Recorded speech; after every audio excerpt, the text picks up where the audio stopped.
My parents refused to attend my graduation after paying for my sister's third one, so I cut them off and built a life they now envy. I'm a 25-year-old guy, and for as long as I can remember, I've been the afterthought in my own family. Growing up, I used to tell myself it was just bad timing, that maybe my parents were too tired or too stressed to notice me. But deep down, I knew the truth. I was invisible, and my sister, Chloe, was the sun our world revolved around. My parents treated her like some divine gift. Every art project was brilliant. Every C grade was a learning experience. Meanwhile, when I brought home an A, my dad would mutter, "That's expected," before changing the TV channel. I learned early that love in our house wasn't unconditional. It was currency, and Chloe had the only wallet that mattered. I still remember the smell of burnt coffee in the mornings, the sound of my mom cooing at Chloe while she packed her lunch, and me quietly grabbing a bruised apple before heading to school. They never asked where I was going, what I was doing, or how I was holding up, but they'd always remember to brag about Chloe's potential. When I started college, I didn't ask for a dime. I worked part-time at a gas station, stayed up late studying, and kept my grades high enough to stay on scholarship. My dream was simple, to walk across that stage one day and make them proud. I thought maybe, just maybe, they'd see me then. But whenever I mentioned my upcoming graduation, my mom would smile politely and change the topic to Chloe's new business ideas or her career goals. It was always her future, her dreams, her spotlight, and yet I still believed that if I worked hard enough, my moment would come, that they'd finally look at me the way they looked at her. I didn't realize my biggest day would mean nothing to them, simply because it wasn't hers. Growing up, it was like Chloe and I lived in two separate realities under the same roof. In hers, every effort was celebrated. In mine, every achievement was either ignored or downplayed. When she graduated from community college, my parents threw her a huge backyard party. Balloons, banners, catered food, and a rented speaker blaring pop music. I still remember holding the grill tongs while my dad proudly toasted, "To our brilliant daughter, the first step to greatness." When it was my turn to finish my associate degree, the same milestone, same effort, they didn't even show up. My mom just said over the phone, "Oh, that's nice, honey. We'll celebrate later." We never did. Chloe failed 2 semesters after that and decided to switch majors. My parents didn't scold her. They comforted her, saying, "It's okay, sweetie. College isn't about rushing. It's about finding yourself." When I took extra shifts to cover tuition and couldn't visit for the holidays, my dad said, "You always make excuses not to come home." It's like they couldn't see the sacrifices right in front of them. At one point, I overheard them on the phone with a family friend. My mom said, laughing, "Oh, Chloe's on her 3rd degree now. She's so ambitious." And then, in a lower tone, "Our son. He's doing something with computers, I think." I was sitting in the next room, laptop open, finishing my senior project that I'd coded from scratch.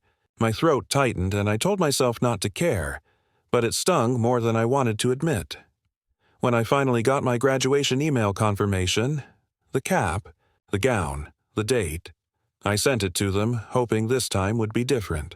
My mom replied with a thumbs-up emoji. That was it.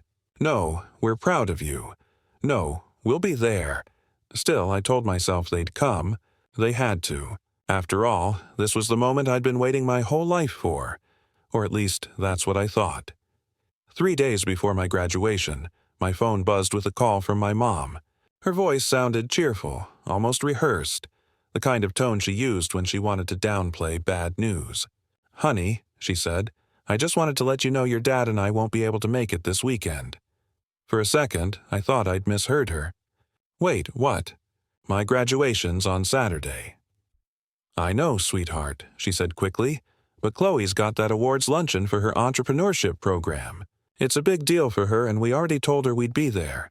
The air left my lungs. I could hear my dad in the background saying something about hotel bookings. I asked quietly, "So, you're skipping my graduation for one of Chloe's luncheons?" There was a long pause before my dad took the phone. "Don't start, son. You should be happy for your sister. She's making real progress. You can always send us pictures of your ceremony." That sentence burned itself into my chest. Send us pictures. Like my years of struggle, the sleepless nights, the part-time jobs, the loans, were just another moment they could scroll past. "I worked my ass off for this," I said, voice shaking. "You didn't help with a single dollar, and now you can't even show up." My mom sighed, tired. "Don't make this about you. You know how sensitive Chloe is. She needs our support right now." Something inside me cracked. Right, because God forbid she doesn't get it for one day. She hung up without replying. I stood there in my small apartment, surrounded by notes, old textbooks, and the cap and gown I'd picked up that morning. For the first time, the pride I'd been building for years turned into something hollow. I thought I'd reached the peak of disappointment with them, but I hadn't yet seen how deep that hole went. Graduation day was supposed to be the best day of my life. The morning sunlight hit my window just right, cutting through the blinds like gold ribbons, and for a fleeting second, I felt proud, like maybe I'd finally made it. I put on my black gown, adjusted the tassel, and looked at myself in the mirror. My eyes were tired, but there was something in them I hadn't seen in a long time. Hope. Campus was alive when I arrived. Families carried bouquets and camera tripods. Students laughed nervously in their gowns, and everywhere I looked, there was love. Parents hugging kids, siblings snapping photos, people shouting names across the crowd. I kept scanning the bleachers, half expecting to see my mom's red coat or my dad's baseball cap. Nothing. When my name was called, I walked across that stage, the cheers of strangers echoing around me. The dean shook my hand, smiled for the photo, and handed me the diploma. I smiled, too, but it was mechanical, the kind of smile that hides a bruise. In the front row, an elderly couple clapped for every student like they were everyone's grandparents. Their kindness made the emptiness louder. After the ceremony, my classmates were swallowed up by hugs and flowers. I stood alone, clutching the diploma case like it was proof I existed. I asked a stranger to take my picture. Just me, a forced smile, and an empty row of seats behind me. Later, I sat in my car, engine off, staring at my phone screen for a text that never came. Hours later, one finally did. From my mom. A single red heart emoji, no words. "No, we're proud of you." "No, sorry we missed it." Just that hollow, careless symbol that felt more like a slap than love. That was the moment I stopped pretending things would ever change. But I didn't know yet. That single empty seat would be the turning point of my entire life. The silence after graduation stretched into weeks. No calls, no visits, just a few passive texts from my mom asking if I'd found a job yet, like nothing had happened. Every time I saw her name on my phone, a mix of anger and exhaustion pooled in my chest. One night I finally gave in and called. She answered on the second ring, cheerful as ever. "Hey, sweetheart. How's my college graduate?" she said, as if she hadn't completely erased the most important day of my life. I swallowed hard. "You really don't see what you did wrong, do you?" There was a pause. "If this is about the graduation again." "It's not just about that," I cut in. "It's everything. Every single time I worked hard, every time I tried to make you proud, it was never enough. But Chloe gets celebrated for just existing." My dad's voice came from the background, irritated. "Don't start drama, son. We can't keep walking on eggshells because you're feeling left out." Left out. That phrase burned through me like acid. I tried to keep my voice steady. "I'm not feeling left out, Dad. I am left out. You missed my graduation for luncheon that probably didn't even serve decent food." My mom gasped like I'd cursed at her. "Don't be cruel. You know Chloe's been under pressure." "Pressure?" I laughed bitterly. "You mean the kind where she gets bailed out every time she screws up?" There was a sharp click. My dad had hung up. My mom's voice wavered. "You've changed," she whispered. "Yeah," I said quietly. "I finally learned what I'm worth." When the call ended, I just sat there in my dark apartment, the hum of the refrigerator filling the silence. My diploma leaned against the wall beside an unpacked box. That was the night I decided to move out. Not just physically, but emotionally. No more chasing their approval. No more begging to be seen. I didn't know it then, but that quiet defiance, that moment of choosing myself, was the first step toward a life they'd one day envy. Moving out felt less like freedom and more like standing at the edge of a cliff. My new apartment was tiny. One bedroom, leaky faucet, walls so thin I could hear my neighbor's TV through the night. But it was mine. For the first time, I woke up to silence that didn't carry judgment or comparison. I didn't have to hear my mom gushing over Chloe's latest opportunity, or my dad reminding me to be more like your sister. The first few months were rough. I worked 2 jobs, one at a repair shop and another freelancing IT gigs online. Some nights I'd come home past midnight too tired to cook, eating cheap ramen while staring at my cracked laptop screen. But even through exhaustion, I felt something I'd never felt before. Control. Every bill I paid, every small win, was mine. One morning, I got an offer for a full-time position at a tech company downtown. It wasn't glamorous, but it was solid. Benefits, steady hours, and a boss who actually respected my work. When I told my mom, she just said, "That's nice, honey. Chloe's thinking of starting her own brand soon."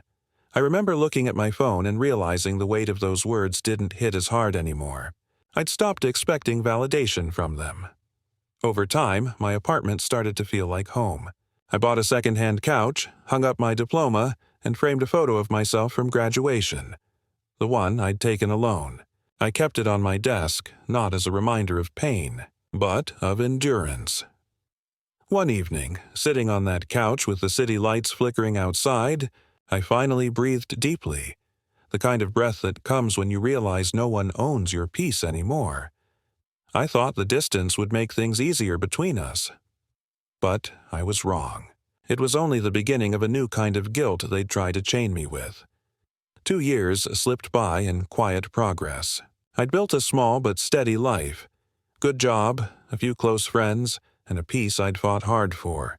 My parents and I spoke rarely, and honestly, that silence felt like healing. Then one evening, as I was finishing up work emails, my phone buzzed with a call from my mom. Her voice sounded different, strained, trembling under forced calm. "Sweetheart," she began, "we need to talk about your sister." I stiffened. "What happened to Chloe?" A pause, then a shaky sigh. She's having a hard time finding work. Her business didn't take off, and she's been feeling really down. Your father and I are worried about her." I could already feel where this was going. "What do you want me to do about it?" "Well," she said hesitantly, "you're doing so well for yourself. Maybe you could help her get a job at your company? Or send her some money until she gets back on her feet." For a moment, I didn't say anything. I just stared at the ceiling, stunned by the audacity. The same parents who couldn't spare a single day for my graduation were now asking me to rescue the daughter they worshipped. I laughed. Not out of humor, but disbelief. "You didn't come to my graduation because of her, remember? Now you want me to fix her mistakes? Don't be cruel," my mom snapped. "She's your sister. Family helps family," something inside me hardened.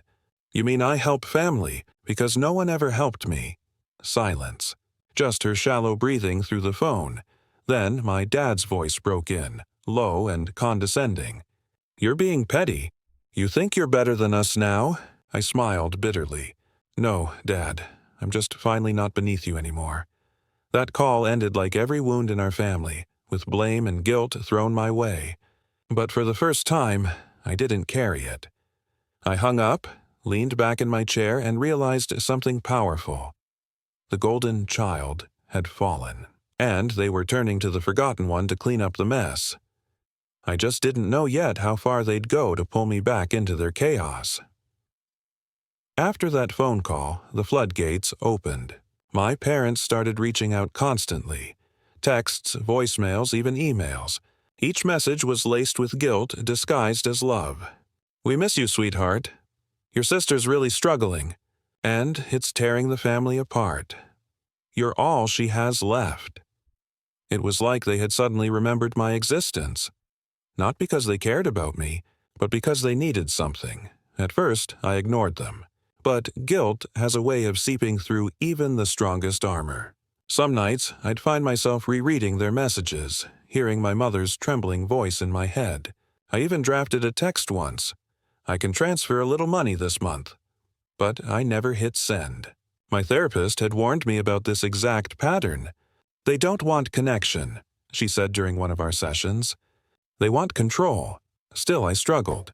There's a certain ache that comes from knowing your parents love selectively, that you're only seen when you're useful. One Sunday morning, my mom called again. I let it ring out. Then another message came through. "You've turned so cold." What happened to my sweet boy? Something inside me snapped. I typed back, "He grew up." Then I blocked her number. My hands shook afterward, but not from fear, from relief.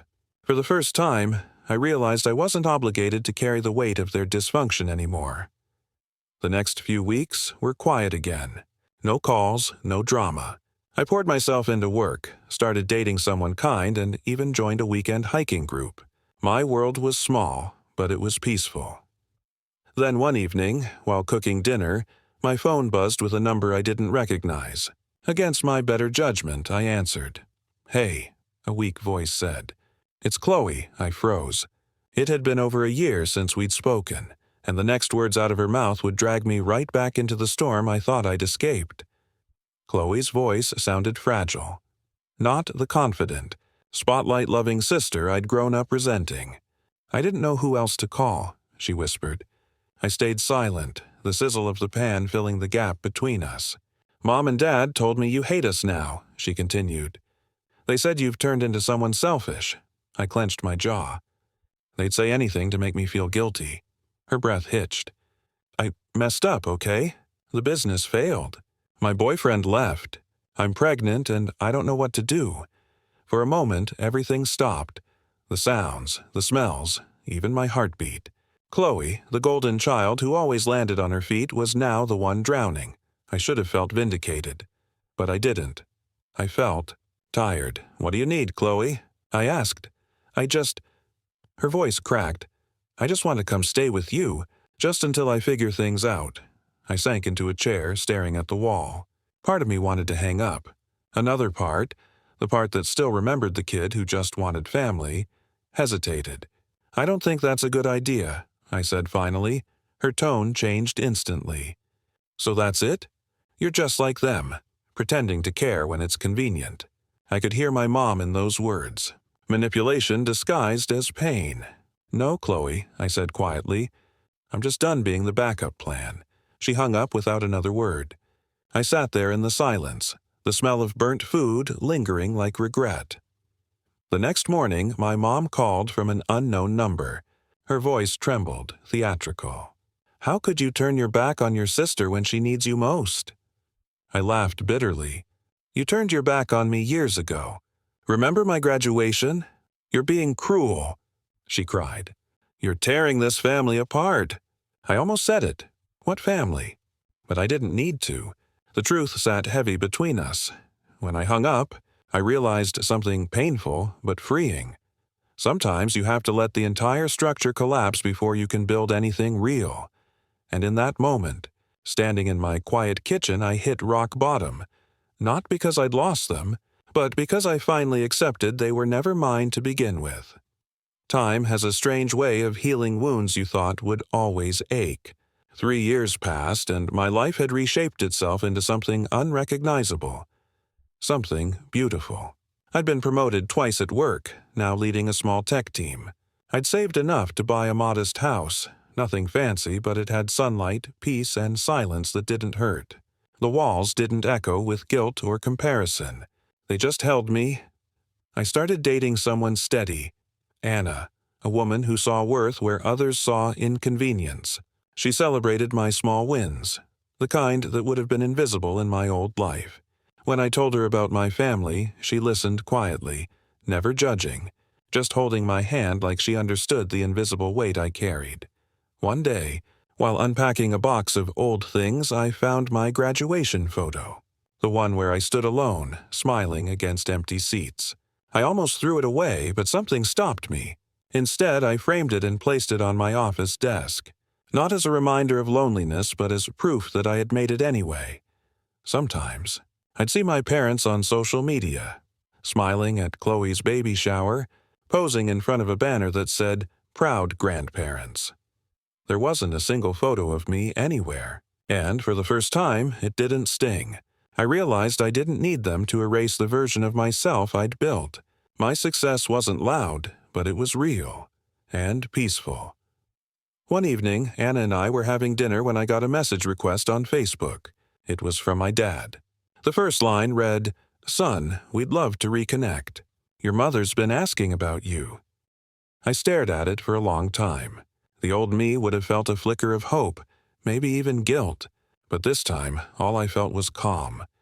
Because deep down, I knew. They weren't reaching out to heal. They were reaching out because they finally saw what they'd lost.